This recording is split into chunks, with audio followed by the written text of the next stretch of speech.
Welcome back to Midnight Verse. Have you ever wondered if you have a twin somewhere out there? Someone who looks exactly like you but you've never met? I used to fantasize about that, thinking it would be cool, like a movie plot.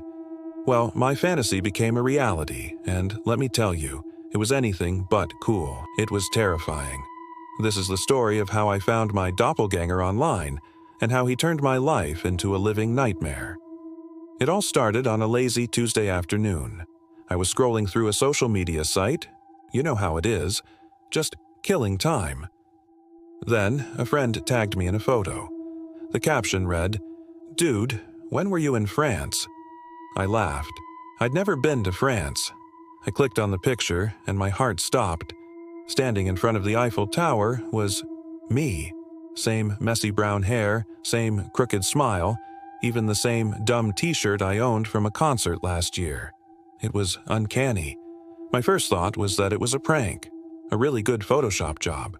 But curiosity got the better of me. I clicked on the profile of the person who posted it. His name was Alex, and his entire profile was a mirror of my life, but slightly off. He had pictures with people who looked eerily similar to my friends, at places that looked like twisted versions of my favorite hangouts. It was like looking into an alternate dimension. I sent him a message, just a simple, "Hey, this is weird, but you look exactly like me." I didn't really expect a reply, but he wrote back almost instantly. "I know," he said. "I've been waiting for you to find me." Chills. Absolute chills ran down my spine. That one sentence changed everything. It went from a funny coincidence to something ominous. We started talking more. At first, it was fascinating. We discovered we had the same birthday, the same favorite movie, even the same weird habit of dipping fries in milkshakes. It was bizarre, but I was so caught up in the novelty of it all that I ignored the red flags. He knew things about me I'd never told him. He mentioned a specific scar on my knee from when I fell off my bike at age 7. I'd never posted about that. When I asked how he knew, he'd just reply with a winking emoji and say, "We're the same, remember?" The conversations got darker. He started talking about how my life was better than his, how I had the real friends, the real family. He'd say things like, "You don't deserve it. It should have been me." I tried to brush it off as a strange, dark sense of humor, but a knot of anxiety was tightening in my stomach. I suggested a video call once, just to prove this was all real. He refused. He said it would ruin the surprise. Then he started sending me pictures, not of himself, but of my apartment building, taken from the street outside. "Nice view," the message would say. My blood ran cold. He wasn't in France. He was here. He was close. I started to panic.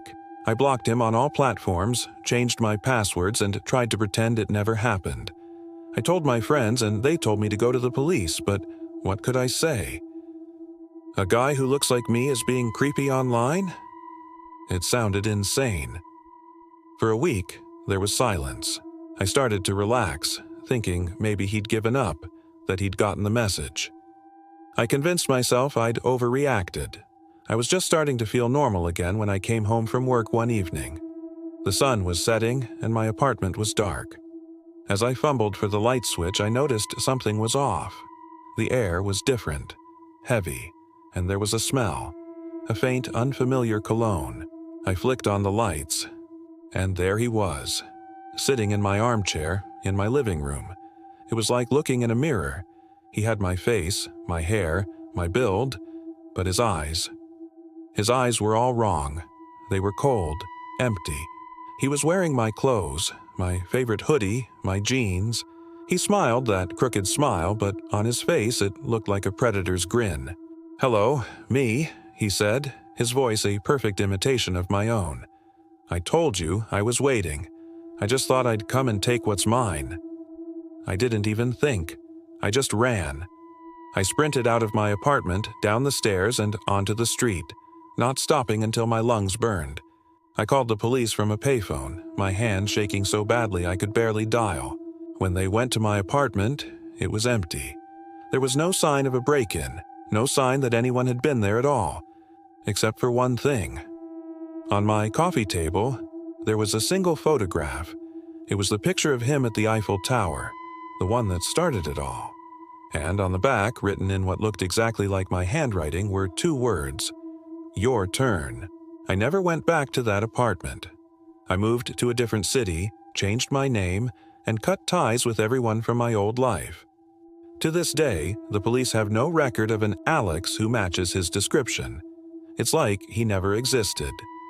Sometimes, late at night, I find myself scrolling through social media almost compulsively.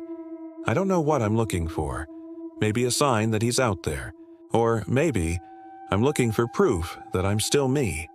Because ever since that day, a part of me has wondered, did I run out of that apartment? Or did he? This experience completely changed my perspective on the world and the strange things that can happen. Thank you so much for listening to my story. It means a lot to be able to share it.